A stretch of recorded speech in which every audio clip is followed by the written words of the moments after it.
profecías de los últimos días. Esta es la segunda parte de esta serie y estamos precisamente a la luz y la relevancia de todo lo que está pasando alrededor en las naciones. Venir a este libro maravilloso que es la Biblia, no al libro de Nostradamus, ni del Islam, ni de los judaísmos, ni del hinduismo. Ninguno de los libros sagrados que existen alrededor de la Biblia contiene las profecías tan exactas y la sobrenaturalidad que la Biblia nos ofrece para que el que quiera tener oídos que oiga. Porque si ya no creen a esto, como dijo Jesucristo, ya no creerán ni aunque alguien se les aparezca de entre los muertos. Abran su Biblia en Mateo capítulo 24 y estamos viendo que Jesucristo contestó algunas preguntas que le hicieron antes. Ya esta es la víspera ya de su muerte, que los discípulos estaban concentrados en estas preguntas. Y en Mateo 24, cuando Jesús salió del templo y se iba, se acercaron sus discípulos para mostrarle los edificios del templo. Respondiendo él, les dijo: ¿veis todo esto? De cierto os digo que no quedará aquí piedra sobre piedra que no sea derribada.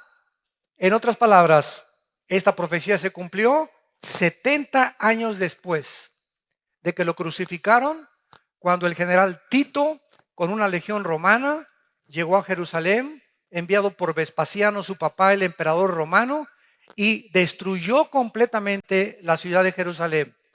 Y desde el año 70 hasta el 14 de mayo de 1948, Israel vivió dispersado en la diáspora por todas las naciones.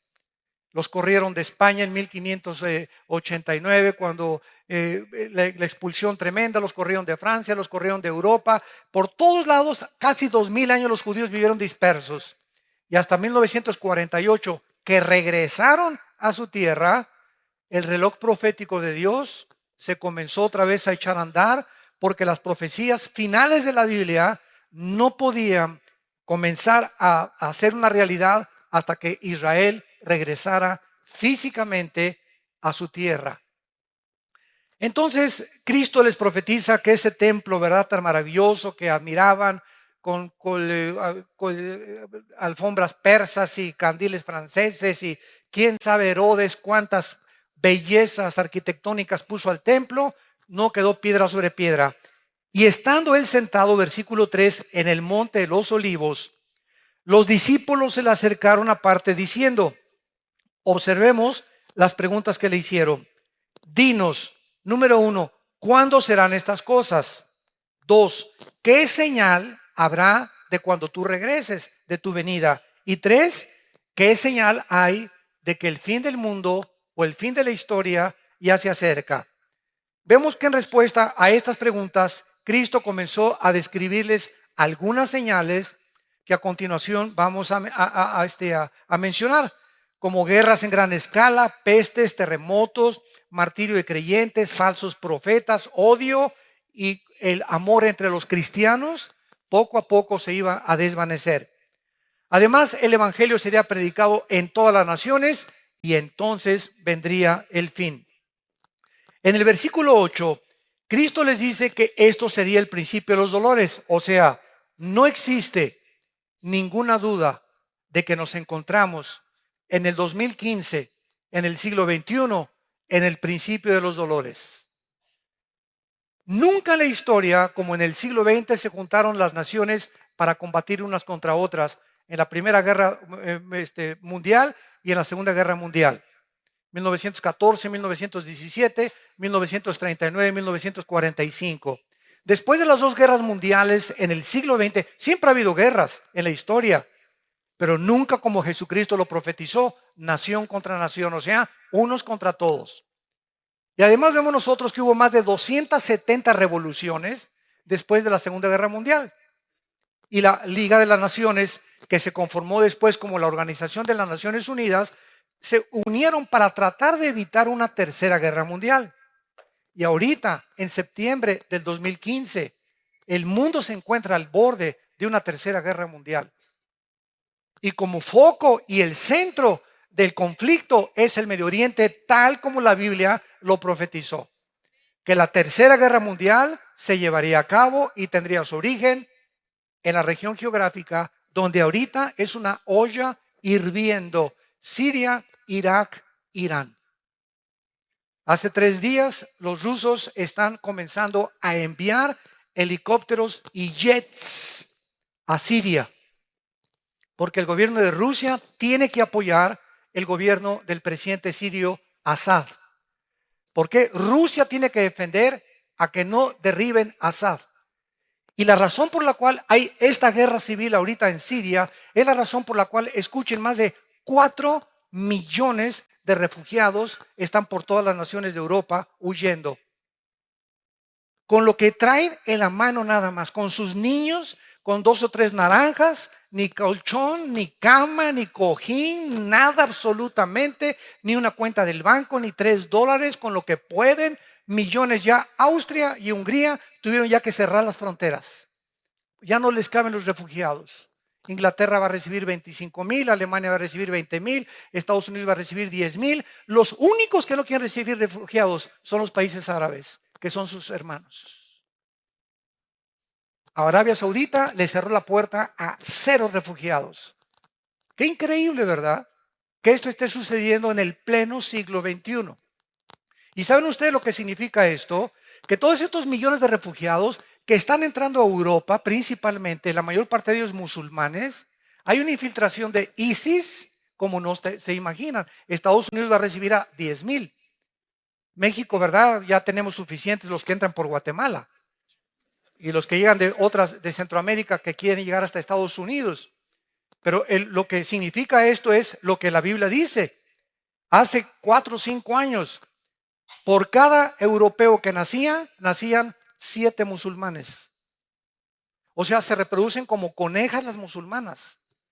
Y lo hacen a propósito. Ellas no tienen métodos anticonceptivos, ni mucho menos. Los europeos ya no quieren tener hijos. Todo esto para que ustedes comiencen a asimilar el panorama del mundo que estamos viviendo. No es el mundo de Chapultepec nada más.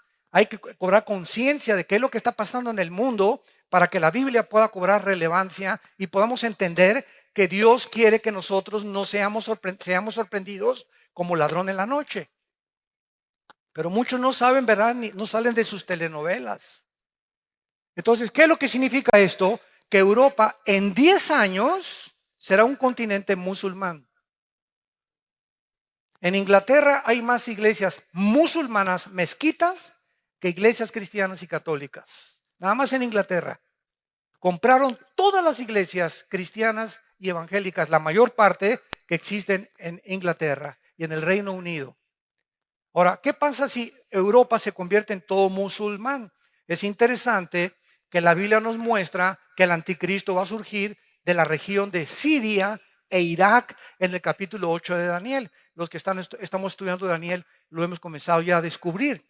El anticristo no va a surgir de España, no es el príncipe Felipe, ni Barack Obama, ni es el Papa, etcétera, etcétera. El anticristo va a surgir entre Siria e Irak. Y el anticristo va a ser judío musulmán. ¿Cómo está eso? Había un debate hace 3 o 4 años. A mí que me ha gustado siempre escudriñar la escatología bíblica, o sea, las profecías. Mis hermanos teólogos, escatólogos, la escatología es la rama que estudia en la teología las cosas finales. Escatos, fin, logos, tratado, conocimiento. Entonces, cuando hablas tú de un escatólogo o la escatología, es lo que se estudia de los tiempos finales. Entonces, estábamos estudiando hace 4 o 5 años todavía de que el anticristo, por ejemplo, decían, bueno, dice la Biblia en Daniel 11, 35 y 36 al 38, que el anticristo no hará caso del amor de las mujeres. Número 1, está comprobado que el anticristo tiene que ser un homosexual. Él no va a tener tiempo ni siquiera a las mujeres. Va a ser un homosexual el anticristo. Número 2, dice también en Daniel 11, 35 en adelante, que el anticristo no hará caso de los dioses de sus padres, porque es la palabra Elohim en el original hebreo. Entonces, no, es que el anticristo tiene que ser judío.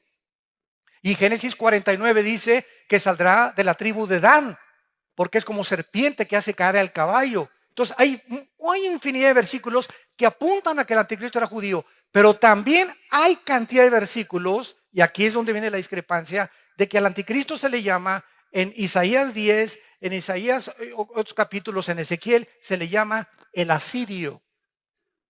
El asirio se le llama al anticristo. Entonces, ¿cómo podemos compaginar? Fíjense lo que es de maravilloso la Biblia, ¿verdad?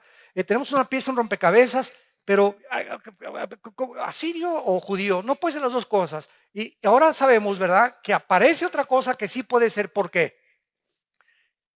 Hace 2700 años, o sea, 700 años antes de Cristo, los asirios se llevaron cautivas a las 10 tribus de Israel a Siria en el año 722 antes de Cristo. Síganme con cuidado.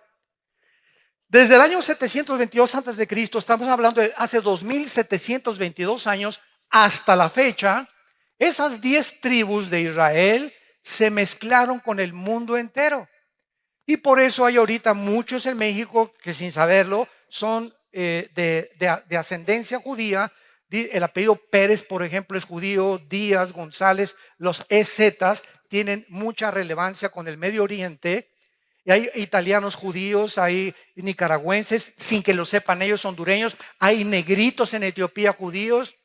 Entonces, el judaísmo no es solamente las personas que están en Israel, porque las 10 tribus se mezclaron con el mundo entero. Y fue precisamente en Asiria donde está el conflicto ahorita. Entonces el anticristo tiene que ser forzosamente judío, pero al mismo tiempo musulmán. Porque para que él gobierne Europa, y si en 10 o 15 años Europa es un continente musulmán, nadie va a obedecer al anticristo con otra religión. Además, en Apocalipsis 20, versículos 3 y 4, dice que el anticristo va a decapitar a las personas y la única religión que le corta la cabeza a la gente son los musulmanes, el Islam. Y es precisamente lo que Bagdadi, el jefe de ISIS, ahorita en Irak, está haciendo, decapitando a todas las personas. O sea, ¿qué instrumento usará el anticristo? No va a usar la silla eléctrica, no va a usar el fusilamiento, no va a usar la horca. Para los que se nieguen a sellarse con el 666, el anticristo va a usar la decapitación. Y es interesante que se acaban de comprar más de 1 millón de guillotinas en Europa. Y Estados Unidos adquirió 125,000 guillotinas en los últimos 2 años. La pregunta es, ¿para qué? ¿Para qué? Todo se está completamente conformando, tal como la Biblia lo profetizó. Y Cristo quiere, a través de estas señales que estamos estudiando, y va a ser maravillosa esta serie, que veamos con versículo por versículo, con lupa, con microscopio, examinando la relevancia de los acontecimientos internacionales, buscando en la Biblia si coinciden con las profecías bíblicas, para unir las piezas del rompecabezas, para tener un panorama mucho más claro, para que podamos entender en qué tiempos nos encontramos. Y no son tiempos de temor, son tiempos donde al saber que está más cerca que nunca nuestra redención y que Jesucristo ya no tarda, es más rápido de lo que nos imaginamos, viene por nosotros, hagamos firme nuestra vocación y elección. ¿Verdad? Nos acerquemos más y más al Señor.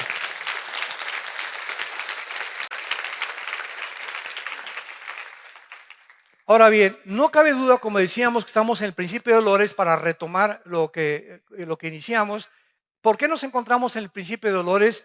Bueno, dice en el versículo 6, oiréis de guerras y rumores de guerras. Miren que no se turben, porque es necesario que todo esto acontezca, pero aún no es el fin, porque se levantará nación contra nación y reino contra reino. O sea, se levantarán políticamente naciones unas contra otras y se levantarán grupos étnicos. Es increíble que la religión del Islam, que está dividida en 2 ramas, los sunis y los chiitas, que descienden los dos de Mahoma del año 630 después de Cristo.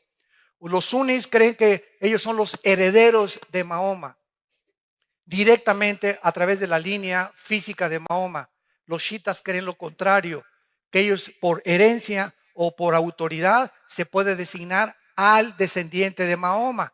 Entonces, por eso el Islam está dividido en 2 ramas. Y ahorita los sunnis interpretan el Corán y dicen que el Corán dice que hay que matar a los infieles. Esta es la segunda parte del Corán, la toman literalmente. Y así Mahoma lo escribió antes de morir. Porque la primera parte del Corán, los suras, en lugar de versículos, se llaman suras en el Corán, dice Mahoma que hay que vivir en paz. Entonces tú encuentras musulmanes, ¿verdad?, de la religión del Islam, que pisan love, o sea, no se meten con nadie, ellos cumplen, ¿verdad?, están en contra del radicalismo islam. No todos son tan radicales como los musulmanes que derribaron las torres de Nueva York en el 2001, el 11 de septiembre, etcétera, etcétera. Pero aquí en el Islam encontramos esto precisamente, ¿verdad?, que los infieles son todos los que no sean musulmanes. Y ahorita los sunnis, increíble, están matando a sus propios hermanos chiitas. O sea, tú tienes que ser suní porque si no te mueres y te decapito. Y en Irak y en Saudi Arabia hay muchos chiitas. Y todo el norte del Medio Oriente, la mayoría son sunnis. Entonces los sunnis, encabezados por Baghdadi, están avanzando hacia Irak para matar a todos los chiitas, hermanos. O sea, ahorita Israel está aquí en el centro del huracán. Y es increíble que todo alrededor de Israel, ahorita se están matando sus enemigos entre ellos. Todos los enemigos de Israel se están matando entre ellos ahorita.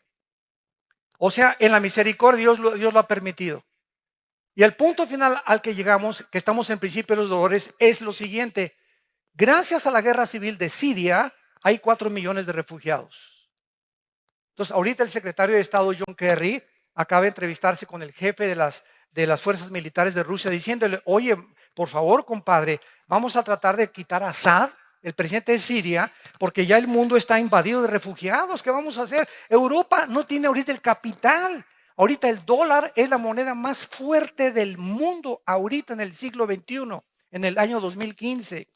El yen se devaluó, la libra esterlina se devaluó, el euro se devaluó y ahorita los bancos americanos son los más fuertes otra vez económicamente. Más todavía que China, que tiene la mitad de los dólares guardados porque Estados Unidos es su principal socio comercial. Entonces Kerry le dice al jefe militar de Rusia, oye, vamos a quitar a Assad.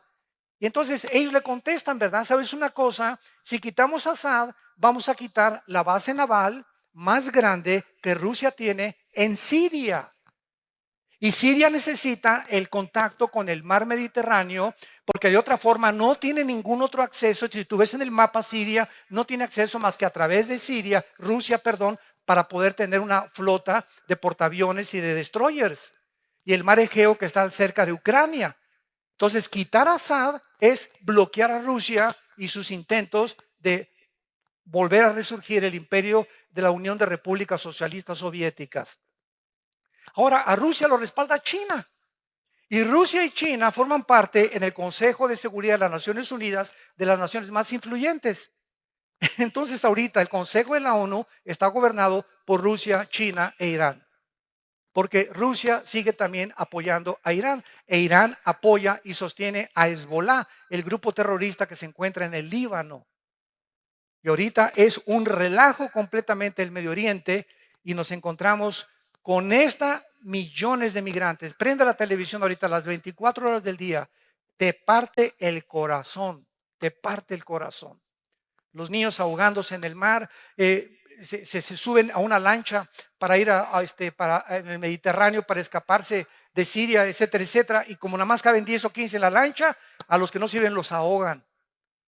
Porque si no, la lancha se hunde, no puede aguantar más de 15 personas o 20 personas. Y vemos a los niños flotando ya en el mar, sacrificando a los niños porque no quieren que los niños vengan con ellos para que los niños no sufran el hambre que van a sufrir como refugiados en Europa, porque Europa no tiene que darles para comer. Este es el siglo, damas y caballeros, que en el siglo XX los ateos dijeron, la tecnología y los descubrimientos científicos y tecnológicos que el ser humano ha alcanzado en el siglo XX son los que compondrán el mundo y la ciencia es nuestra diosa y junto con el dinero y el sexo. Y no han pasado más que 15 años en el inicio del siglo XXI donde el hombre se encuentra haciendo el ridículo como administrador del planeta Tierra. los políticos han perdido completamente la brújula, la moral está por los suelos, el mundo está confundido, la pobreza aumenta y se voltean contra Dios. ¿Dónde está Dios? ¿Dónde está Dios? ¿Dónde están tus pecados? Como dice en Santiago capítulo 4, ¿de dónde vienen las guerras? No le eche la culpa a Dios de vuestras pasiones que combaten unas con otras dentro del corazón. Porque dentro del corazón del ser humano hay ambición, hay envidia, hay codicia de tener más terreno, de combatir a esto, de tener mi imperio, de vivir para mí, para mis intereses. Y esta es la razón por la cual el mundo tiene que llegar al nivel que la Biblia profetizó hace 2000 años. Y es el mundo que estamos viviendo. Y es la oportunidad más grande que tenemos, porque para esta hora nacimos. Para esta hora ha llegado la iglesia para hacer luz. Ahorita tu familia, en tu escuela, en tu bufete, en tu taller mecánico, en tu consultorio médico, en tu trabajo, ahorita toda la gente que tienes a tu alrededor están en tinieblas, viven en tinieblas, en la inmoralidad, en la confusión política, filosófica, religiosa. Y es el momento que levantes la luz, que alumbremos, somos la luz del mundo. La iglesia tiene que despertar, tenemos que entender cuál es nuestra misión. No es venir aquí este domingo nada más bajo 4 paredes y estar aquí calentando en la silla y de lunes a viernes. Ni siquiera te acuerdas de la Biblia ni de Dios. Ni a nadie le hablas de Cristo desde que te convertiste. No has ganado ni una sola alma para el reino de Dios. ¿Y así esperas irte en el arrebatamiento de la iglesia? Muchos me dirán, Señor, Señor. Acuérdate eso en Mateo capítulo 7. Muchos me dirán, Señor, Señor. Hablamos en lenguas. Hasta ruso hablamos. Hicimos señales. Hicimos milagros. Y les dirá el Señor, nunca los conocí, hacedores de maldad. Porque no son por los dones por los cuales nos conocemos por el fruto, no por los dones. Los mormones hablan lenguas, los católicos hablan lenguas. No vengas a pantallar con que hablas en lenguas. Si lo tienes, gracias a Dios, pero no es una evidencia completa, porque pueden ser también lenguas demoníacas. Hay las de Dios originales y el diablo también las puede producir. Los hindúes hablan en lenguas, los santeros en Cuba hablan en lenguas. Entonces no nos confiemos que porque tenemos dones y que esto y que el otro. Se me apareció Juan Gabriel anoche y se me apareció por el amor de Dios. Perdón, Gabriel. Le quitamos el Juan, ¿verdad? Vean ustedes en Juan capítulo 16. Denle vuelta ahí a Mateo. Está Lucas y tenemos a Juan 16. Que el Señor se refiere a las señales de estos tiempos que estamos viviendo, tsunamis, terremotos, caída de la bolsa, caída del petróleo. Nunca el petróleo había caído al nivel en que se encuentra actualmente. Incendios forestales, contaminación de los mares, de los millones de litros de petróleos que el mar ya, ¿verdad? Las focas llegando a las playas muertas, los pelícanos muertos llenos de petróleo. Las ballenas están metiéndose a la playa muertas también. Tiburones ya están atacando toda la costa de Florida del lado del Atlántico, ya viniéndose en las playas, cosa que no había sucedido. Están pasando cosas tremendas, temblores de 8, de 9 grados en la escala de Richter, etcétera, etcétera. Y todo este mundo en que nos encontramos, confusión política. Ahorita si juntamos a los políticos en el mundo, ¿verdad? Es increíble la cantidad de lunáticos que están gobernando muchas naciones, dictadores que están gobernando muchas naciones, tratando de instituir sistemas de gobierno que creen ellos que agarrando al pueblo y metiendo en una cárcel o haciendo una cárcel de la nación y oprimiendo al pueblo. Ese es el gobierno que deben de tener sin interesarles el beneficio de los pueblos. Así está el mundo en que vivimos y nosotros gritamos justicia. Anhelamos la justicia. Y por eso hay tantas manifestaciones de obreros, de enfermeras, de doctores en las calles. Justicia, bloqueamos esto y por el otro, ¿verdad? Porque el mundo está gritando, ¿quién va a poner orden en este mundo? ¿Quién? ¿Hasta cuándo va a durar esto? La Biblia nos da la respuesta. Dice Juan 16, versículo 21. Es Cristo hablando antes de morir y nos pone como ejemplo y analogía de lo que está pasando al parto de una mujer. La mujer cuando da luz, Juan 16, 21, tiene dolor porque ha llegado su hora. Pero después que ha dado a luz un niño, ya no se acuerda de la angustia por el gozo de que haya nacido un hombre en el mundo. También vosotros ahora tenéis tristeza, pero os volveré a ver y se gozará vuestro corazón y nadie os quitará vuestro gozo. Todas las mujeres que en esta mañana nos escuchan comprenden perfectamente las palabras del Señor. El parto, el embarazo de una mujer es aproximadamente 9 meses. Por cierto, les comunico que el viernes nació el hijo de César y Carlita. Gracias a Dios. Los bendecimos desde aquí. Nació de 8 meses, entonces está en la incubadora, ¿verdad? Va a estar, creo que esta semana, pero nació de la raza de los gigantes. Así está, así está. Increíble, se parece a César en tamaño y en todo. Pero grandote, grandote el niño, ¿verdad? Nació sano, gracias a Dios, ¿verdad? Así que por eso no está con nosotros. Pero precisamente, ¿verdad? Las mujeres que están embarazadas se dan cuenta que ya en los últimos meses, antes o semanas antes de parir, comienzan los dolores. Y después los dolores se van haciendo más cortos y más cortos y más cortos. Se rompe la fuente, hay que llevarla rapidísimo al hospital porque el niño va a nacer. En este caso, ¿verdad? De Carlita, ¿verdad? Nació 8 mesino, no fue 7 mesino, 8 mesino, le faltaba un mes todavía porque iban a ser en octubre. Entonces le tuvieron que hacer la cirugía o ¿cómo se llama? La cesárea. Gracias a Dios que salió perfecto el niño, está muy bien de salud. Ellos no se imaginan la felicidad que tienen ahorita. Les ha concedido Dios la petición de su corazón. Carlita es una guerreraza de Dios que luchó y luchó, nunca se dio por vencida y ahí está el premio, ¿verdad? De que Dios les ha dado.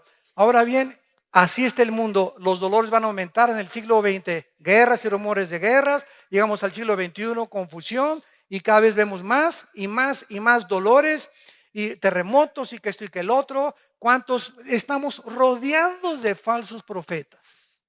Han pululado en el internet, en las redes sociales, que Cristo viene el 12 de septiembre, que viene el 23 de septiembre, que había un terremoto en California el 15 de septiembre, que por las 4 lunas de sangre, por las tétradas, se iba a acabar el mundo ahora el 23 de septiembre, que es cuando termina la fiesta de las trompetas y comienza el mes de Yom Kippur o el de la expiación. Y estamos rodeados así, pero de cantidad de personas que están quedando como falsos profetas. En Costa Rica hay un pastor de mucho renombre que dijo que ya venía Cristo ahora en septiembre y comenzó a preparar a la gente, comenzaron a vender cosas, etcétera, etcétera, y comenzaron a que ya viene y puso una fecha. Y ¿qué es lo que va a pasar, verdad? Que cuando pase el tiempo y no venga Cristo, el mundo va a decir, ya ven, los cristianos son una bola de mentirosos. Ahí inclusive me achacaron que yo había dicho que venía en septiembre, Virgen de la Macarena. De una conferencia donde si viene Cristo, como ha cumplido las primeras 4 fiestas y faltan 3 fiestas por cumplir, que son trompetas, Yom Kippur, expiación y los tabernáculos, yo dije que cuando venga Cristo en el arrebatamiento es posible que esté relacionado con el mes de septiembre. No, pues me pusieron. El hermano Altuisin dice que viene en septiembre del 2015. Tuvimos que desmentir en las páginas, ¿verdad? Dios nos libre, el día y la hora nadie la sabe. Dios nos libre de poner una fecha. De que puede ser en septiembre o puede ser en Pentecostés, puede ser. Solo Dios lo sabe. Pero poner fechas es ya caer en falsas profecías. Entonces, esta es la forma como Cristo está definiendo el principio de dolores. Ahora, regresamos al versículo 6 de Mateo 24 y veamos el periodo de las guerras a la luz de la historia. Como les dije, en esta serie vamos a analizar con mucho detenimiento cada una de las señales que Jesucristo mencionó para no caer en confusión ni en falsas profecías. Dice el versículo 6 y versículo 7 de Mateo 24. Y oirán de guerras y rumores de guerras. Ahorita, ¿quién puede negar que estamos viviendo que Corea del Norte amenazó a Corea del Sur? Que Rusia está invadiendo ahorita con helicópteros y jets a Siria. que ahorita están peleándose Turquía contra los kurdos y los kurdos no están a gusto con ellos. Irak con problemas étnicos entre ellos y peleándose entre los árabes. Tratando de apoderarse los árabes de Yemen, que es la península arábica. Y encontramos todos los días conflictos de naciones que están peleándose, que China ya amenazó el mar de la China, a Tailandia, a Filipinas, a Japón, que porque esas islas son de China, y a ver, comenzó a sacar portaaviones China. Ahorita China acaba de comprar el portaaviones más grande del mundo, la China, donde le caben casi 30 aviones supersónicos. Y con eso quiere controlar todo el mar de la China para que ninguna de las naciones pobres que están ahí como Hong Kong, Tailandia, Finlandia y todas esas, Indonesia, Japón, no puedan ni hacer pío cuando China se apodere de esas islas. Por todos lados vemos esta ambición de ensanchar sus territorios de las naciones a costa de la esclavitud de otras naciones que ellos puedan conquistar. Lo que se llamó hace algunos años el famoso colonialismo. El colonialismo fue cuando Francia, Inglaterra, Europa, Estados Unidos llegaron a la India, llegaron al Medio Oriente, ¿verdad? Y hasta que se independizaron estas naciones, fueron colonias de Francia, de Inglaterra o de Estados Unidos.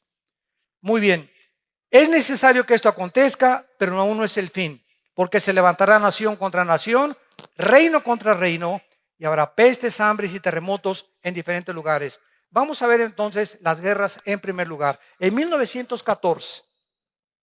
Del siglo pasado, el asesinato de uno de los herederos de los Balcanes produjo la Primera Guerra Mundial. La Primera Guerra Mundial fue el resultado de matar a una persona. El asesinato de uno de los herederos de los Balcanes produjo el estallido de una Primera Guerra Mundial. ¿Quién hubiera pensado esto? Que un crimen iba a provocar un conflicto de caracteres catastróficos que duró 4 años. ¿Quién iba a pensar esto? Ahora, sobran ahorita, si la Primera Guerra Mundial fue producida por un crimen de una persona, ahora imagínense todas las barbaridades que muchas naciones están haciendo para producir una guerra donde nos podemos aniquilar en 30 segundos, con tantas armas atómicas que existen. Esta era la primera vez en la historia humana, la Primera Guerra Mundial, que afectaba los 5 continentes del mundo. También por primera vez se usaron armas químicas en la Primera Guerra Mundial que costó la vida de 17 millones de personas.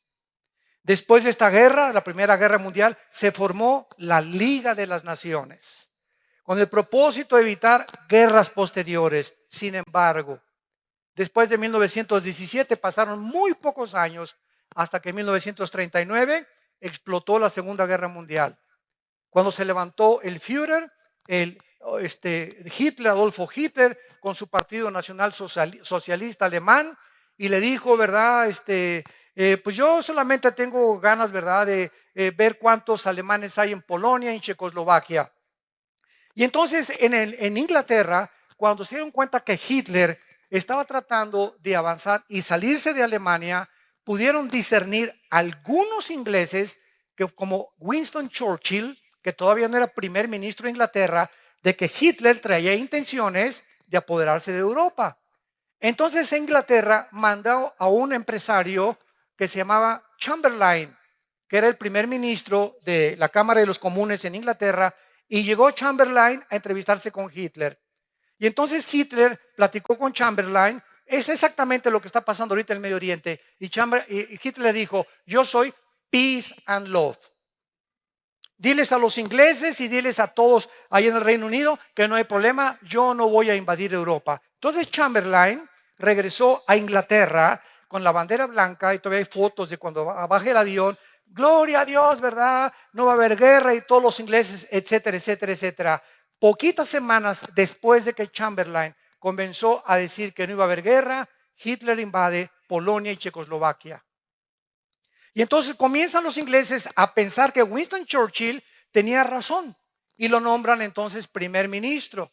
Y entonces Alemania invade Inglaterra, destruyó el 80% de la ciudad de Londres en la Segunda Guerra Mundial. Y Winston Churchill sale en Londres a caminar por todas las calles con toda la gente buscando a todos los heridos. Y entonces Winston Churchill junta a la aviación y combate o contraataca a los nazis, y Hitler se asusta de darse cuenta que los ingleses tienen un poderío tremendo en la aviación. Entonces vemos nosotros de qué forma esta guerra mundial, ¿verdad?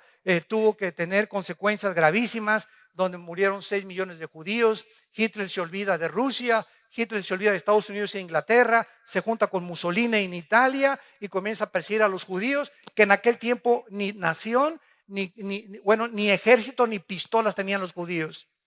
Y nadie entiende ahorita, los estudiantes de sociología, por qué Hitler odiaba a los judíos y nombró la solución final para acabar con el pueblo judío. ¿Qué fue lo que pensaba en su corazón Hitler? ¿O cómo veía a los judíos? ¿De enemigos cuando ni siquiera tenían armas para pelear contra él, ni nación donde poder reunirse? La Biblia nos da las respuestas a lo que la historia y los investigadores no han podido descubrir. Además de esta guerra mundial, Segunda Guerra Mundial, costó 70 millones de vidas. 70 millones de vidas.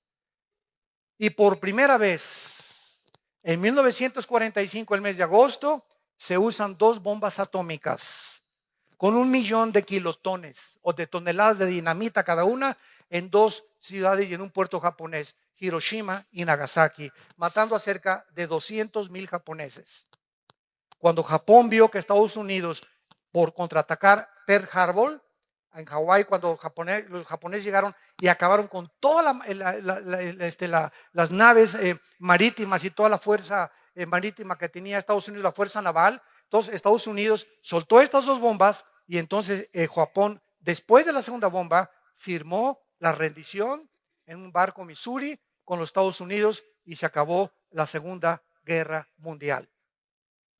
Además, en esta Segunda Guerra Mundial se usaron bombas atómicas matando a 200,000 japoneses, y después de las guerras, veamos en Lucas 21:9, porque todas estas señales están en 3 evangelios: Marcos 13, Lucas 21 y Mateo 24. Marcos 13, Lucas 21 y Mateo 24 recopilan toda la investigación y toda la intervención y la revelación de Cristo de las señales de los últimos tiempos. Y como cada uno de los evangelistas oyeron cosas diferentes y vieron cosas diferentes, otros completan lo que otro evangelista no pudo escribir. Por ejemplo, en Lucas 21:9 dice así la palabra de Dios, hablando de los tiempos finales: desde luego, cuando oigáis de guerras y de sediciones, aquí ya se usa una palabra que no se usó en Mateo. Ven, tenemos que juntar todas las piezas de la Biblia para poder armar el rompecabezas. Esta palabra sediciones es acatastasia con K, acatastasia, que significa tumultos, protestas masivas. Cuando oigan de guerras y levantamientos en cada sociedad, de que están protestando miles de personas contra el gobierno o contra el gobernador o contra un dictador, etcétera, etcétera, no os alarméis, porque es necesario que estas cosas acontezcan primero, pero no es el fin todavía. Esta palabra sediciones, que significa desórdenes sociales, tumultos, insurrecciones, y Marcos lo traduce con la palabra tarache, que es otra palabra griega que significa alborotos, o sea, disturbios callejeros, huelgas masivas, desórdenes masivos, agitaciones sociales. ¿Saben ustedes en los últimos 3 años cuántos desórdenes, insurrecciones ha habido en Estados Unidos del pueblo de los negritos? De que protestan de que la policía está abusando y está matando, o sea, que los tratan peor que a los blancos. Más de 45 casos existen en menos de 2 años de levantamientos que, como Ferguson, incendiaron casi la ciudad cuando mataron a un negrito, ¿verdad? Que dijeron que había sido una forma injusta en la que la policía lo había asesinado. Entonces, todo esto que la televisión, gracias a la televisión, nos damos cuenta de lo que está pasando, es precisamente de lo que Cristo habló. Siempre ha habido revoluciones y desórdenes, pero veamos algunas. Escuchen esto. Desde 1882, que fue el periodo cuando se inició por primera vez el inicio o cuando se comenzaron a pensar como Teodoro Herzl, un judío en el siglo XIX que comenzó ya a pensar en regresar a Israel. Ya se comenzaba a levantar y a disipar la neblina y comenzábamos a entender más las profecías de los últimos tiempos como lo que está pasando ahorita. Escuchen lo que les voy a decir. Tenemos la revolución de esta época, del 882 a nuestros días. Nunca en la historia, en más de los 6,000 años que tiene el ser humano, había habido las revoluciones que existen desde el siglo XIX. Y la principal razón es el surgimiento de Carlos Marx. Judío, 1818-1883, quien en el siglo XIX, este hombre postuló la teoría de una revolución, la cual llevó a todas las demás revoluciones del siglo XX. Antes de eso, no había habido revoluciones. La Revolución Filipina, 1898. La Revolución Rusa, 1905. La Revolución Mexicana, Viva Villa, 1910. La Revolución Bolchevique de los rusos, encabezada por por Lenin, 1917. La Guerra del Golfo Pérsico, 1990. La Revolución de Egipto, 2011. La Revolución en Libia, 2011. La Revolución en Yemen, 2011. La Guerra Civil en Siria comenzó en el 2011. El surgimiento de ISIS, 2014. Cuando oigáis de revoluciones y de guerras, sabréis entonces que se encuentran en el tiempo del fin. No cabe duda que en la época en que los judíos iniciaron el éxodo o comenzaron a pensar en regresar a su tierra, que el diablo comenzó, ¡ay, estos ya están a punto de regresar! Comenzó el diablo a alborotar a los líderes y a las naciones, y vemos que la culminación han sido todas estas revoluciones. Solamente las revoluciones comunistas de Rusia y China del siglo XX costaron más de 100 millones de personas, entre el comunismo, el marxismo, el nazismo, el fascismo y el islam. Sistemas de pensamientos ateos, radicales, completamente de la violencia. El otro día que tuve un debate con un ateo, me decía, es que en el nombre de Dios, ustedes, porque ellos no entienden la diferencia entre católicos y cristianos. No, ustedes, la Inquisición mataron a cerca de 500,000 de personas Torquemada en España por órdenes del Vaticano. Y ustedes en el nombre de Dios, etcétera, etcétera. Miren en el nombre de Dios los musulmanes lo que hicieron las Torres Gemelas. Todo es en el nombre de Dios. Ustedes son más fanáticos que nosotros. Le dije, discúlpame, pero júntame todas las veces en las que tú puedes culpar a la religión de que ha habido muertes. Y yo te junto simplemente en un siglo, en el siglo XX, más de 150 millones muertos por el ateísmo, por regímenes ateos. Los casi 150 millones de muertes en el siglo XX fueron debidos al comunismo, al nazismo y al fascismo. Así que le dije, ¿de qué estás hablando? Cállate la boca antes de hablar.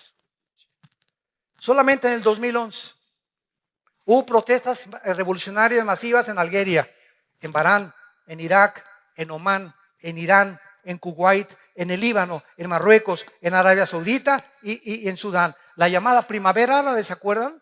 Que no todas las revistas y todas las clases sociales en el mundo atrajo la atención mundial de que nos encontrábamos en los últimos días. En conclusión, escuchen, del año 1882 a 1992 ha habido más de 70 revoluciones, levantamientos, insurrecciones juntos, y de 1882 al 2012 encontramos más de 434 revoluciones y golpes de Estado.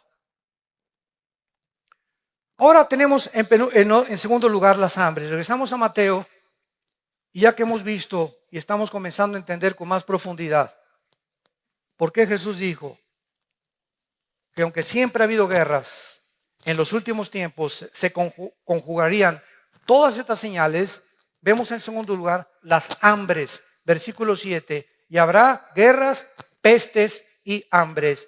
Veamos primero la diferencia, qué importante es esto, entre las hambres agudas y las hambres crónicas. Apúntalo. Son dos cosas diferentes para que podamos argumentar y podamos sostener un debate con las personas. Porque es muy importante siempre que argumentas o estás debatiendo a alguien, es muy importante definir los términos. ¿Qué quiere usted decir con esa palabra, señor? ¿Qué quiere usted decir con esa definición? Es como en la abogacía. En un contrato, por ejemplo, una coma hace que el contrato que tú tienes de renta o el contrato que tú tienes para cualquier otra índole dentro de la abogacía o dentro del derecho cambie completamente el significado de esa oración. Rápidamente un ejemplo. Dice la Biblia que cuando el ladrón junto a la cruz moría, Cristo le dijo: en este día estarás conmigo en el paraíso. Y una secta que se llama Los Testigos de Jehová le cambiaron eso y le pusieron una coma. Y le pusieron: de cierto te digo, en este día que estarás en el paraíso. ¿Se dan cuenta? Una coma, cómo cambia el significado de una oración. Por eso es tan importante cuando estamos debatiendo y en la apologética definir los términos y saber de qué se trata. ¿Qué me quieres decir con eso? ¿O qué término estás usando? Pero el hambre aguda es el resultado de las guerras. Todas las guerras producen hambres o diversas catástrofes, por lo que en estas circunstancias la mayoría de la gente se queda sin comer.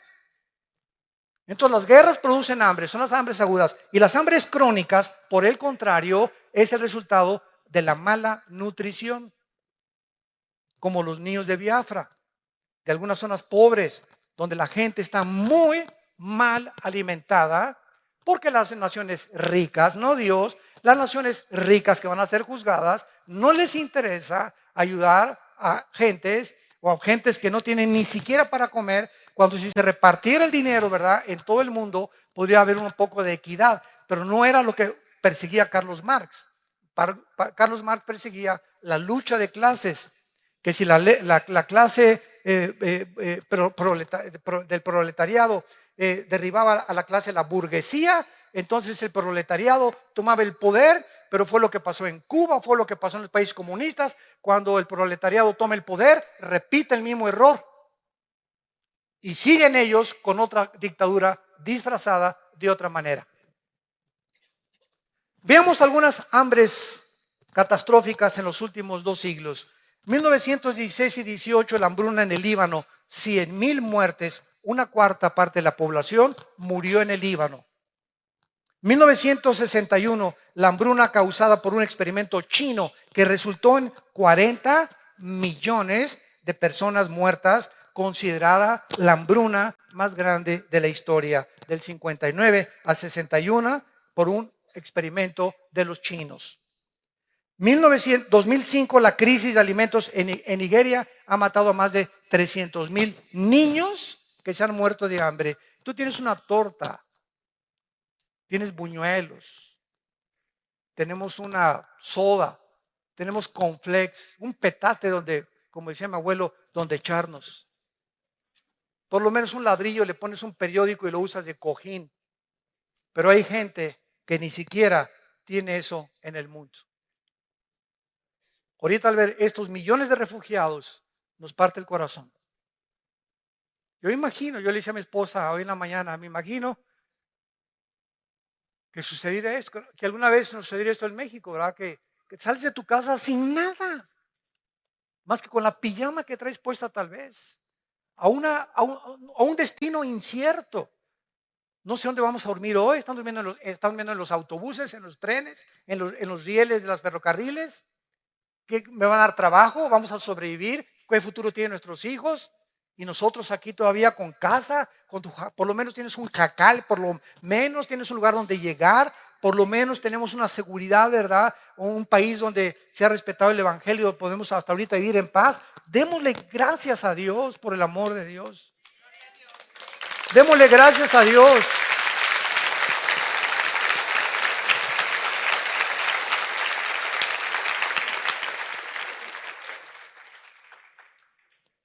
Y a todas estas podemos agregar las hambrunas de Rusia en 1891, 1921, 1932 y 33, con más de 20 millones de personas que mató el hambre. No tenían que comer ni un taco, ni una tortilla, ni un pan, ni un bolillo. Y cuando vemos todas estas cosas es cuando podemos decirle: Señor, ven pronto. Señor Jesús, ven pronto por nosotros. Y mientras vienes, Señor, encuéntranos ministrando tu palabra, intercediendo todos los días. Te pido, Padre, por estos refugiados. Te pido por mi familia que no te conoce. Te pido por México, trae la paz a nuestra patria. Dame personas a quien les hable hoy, que me levanten la mañana de ti, de tu amor en la cruz. Vivamos verdaderamente como la Biblia quiere que vivamos. Para que en esta paz y en esta armonía, en este perdón de unos a otros, tolerándonos y perdonándonos unos a otros, amándonos unos a otros. Es increíble la guerra que hay ahorita entre iglesias y entre cristianos, atacando a cantantes, atacando a predicadores por todos lados. Ya ni te metes al YouTube, ¿verdad? Porque es una guerra impresionante. Ya no sabes quién dice la verdad y si es verdad lo que se dice de esa persona. La Biblia dijo, Mateo 24:12, por haberse multiplicado la maldad, el amor de muchos, no del mundo, el amor de muchos cristianos se enfriará. Y es una de críticas ahorita, de hermanos y de predicadores. Y oíste esto, y por aquí y por allá es un morbo insano en el que ya está penetrando como un cáncer, como una corrupción a la iglesia. Y se nos olvida que Jesús oró: oh Dios, te pido que ellos sean uno como tú y yo somos uno. Juan 17:21. Y que os améis con amor sincero, que a tu hermano que te ha ofendido lo perdones. Y si él no te quiere perdonar, es su problema. Pero por favor, dice Cristo, nunca guarden rencor en sus corazones. Saquen toda amargura, toda malicia, toda inmundicia de tu vida. Tú no puedes darte el lujo de odiar ni tener rencor contra nadie. Hayan hecho lo que te hayan hecho, perdónalos. Perdona, porque si tú no perdonas, la gracia de Dios se interrumpe en tu vida. Hebreos 12:15. Es una amargura, es un veneno la amargura de estar guardando algo contra alguien o contra lo que te hicieron, porque va a arruinar tu vida espiritual y te impide discernir la voluntad del Espíritu y no puedes tener el entendimiento para conocer su voluntad. Oremos. Padre, gracias por tu palabra. Gracias, Señor, por esta revelación en la cual es una preparación para que no vengas como ladrón en la noche a nuestras vidas. Porque somos hijos de la luz, no somos de la noche. Por lo tanto, nos mandas velar, a ser firme en nuestra vocación y elección, cuidar nuestras vidas, conociendo que el tiempo ya es hora de levantarnos del sueño. Porque ahora más que nunca está más cerca de nosotros nuestra salvación que cuando creímos. La noche está avanzada, las tinieblas están cubriendo cada vez más el mundo y se acerca el día. El día glorioso en que secarán nuestras lágrimas. Volveremos a ver a nuestros seres queridos que han partido antes que nosotros.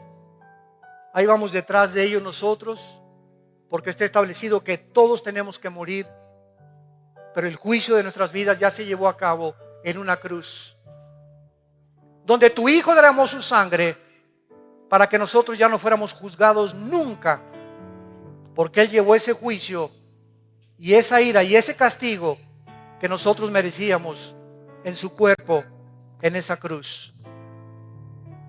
En esta mañana yo te invito a que vengas a Cristo si todavía no lo tienes, que reflexiones sobre tu vida y que entiendas que al morir tenemos que entregar cuentas. Y al morir ya no habrá otra oportunidad. Andemos pues como de día honestamente, no en borracheras, ni en lujurias, ni lascivias, ni pecados sexuales.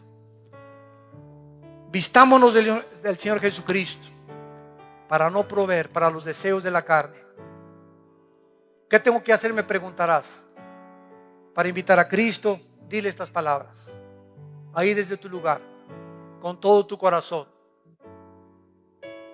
Señor mío y Dios mío, te pido perdón por mis pecados, por la vida de pecado que he llevado hasta este momento, por mi soberbia intelectual, por creer que soy Dios y que yo pongo las reglas en mi vida para vivir. Ahora comprendo que tú eres el Creador, que enviaste a tu Hijo Jesucristo hace 2000 años a que en una cruz fuera coronado de espinas, sus manos traspasadas por clavos y sus pies, para que a través de esa sangre que Él derramó, tú me revelas ahora que es la medicina que necesito para ser sanado de mis pecados.